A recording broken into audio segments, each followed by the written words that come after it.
Hello and welcome back to Curiosity Lounge. Looking through brilliant artworks by Leonardo da Vinci, you will most likely come across not only aircraft sketches that were significantly ahead of their time, but also weird wheels. These, in his opinion, were what perpetual motion machines could look like. Humankind has been dreaming about them since the dawn of time. Hypothetically, these machines can work infinitely or even create energy out of nothing.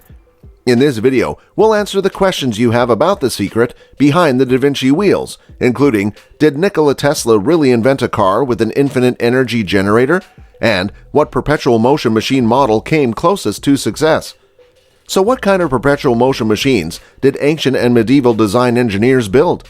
One of the most significant discoveries of the ancient world was made in the 3rd century by Greek engineer Archimedes. That's right, the guy who understood that the water in his bathtub was rising upward as his body pushed it out of the way. When the realization hit him, he screamed, "Eureka!" This discovery was called Archimedes' principle. His disciples tried to take this as a basis to build a perpetual motion machine. You'll need an aquarium with a tight lid without any fish inside, a light ball filled with air, a heavy load, a fastener, a metal rod, and a stand for using the wheel and nuts. Using all these materials, build an Archimedes sphere like this and pour water inside. In theory, the mechanism will need only one single push to start spinning forever because the load always drags the ball down and the ball in turn will be pushed out of the water and maintain itself in motion. So what's wrong then?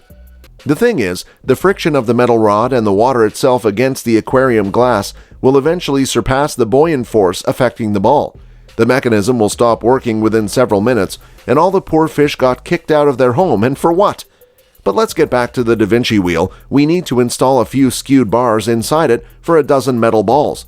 They're supposed to keep rolling and always tip the wheel in a specific direction, but even if you 3D print this machine, you'll have to move it yourself. That's because the metal balls exert equal pressure on the bars on either side. So the wheel is quickly brought back to its equilibrium, and being the genius that he was, Da Vinci figured that out even before trying to build the device.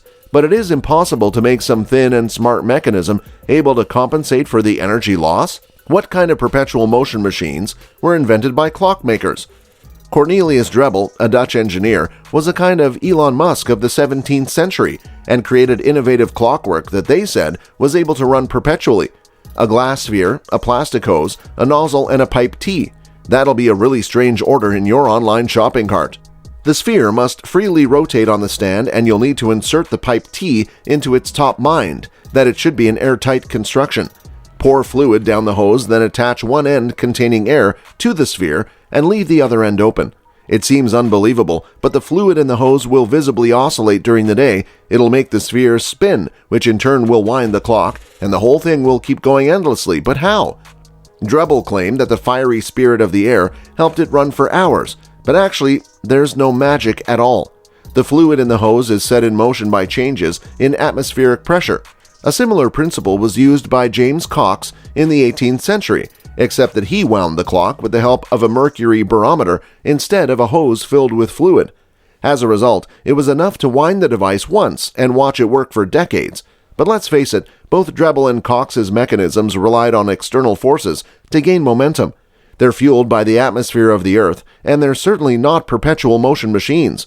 Besides, in the same 18th century, Émile de Châtelet, a French scientist, derived a principle saying that kinetic energy can't come from nothing.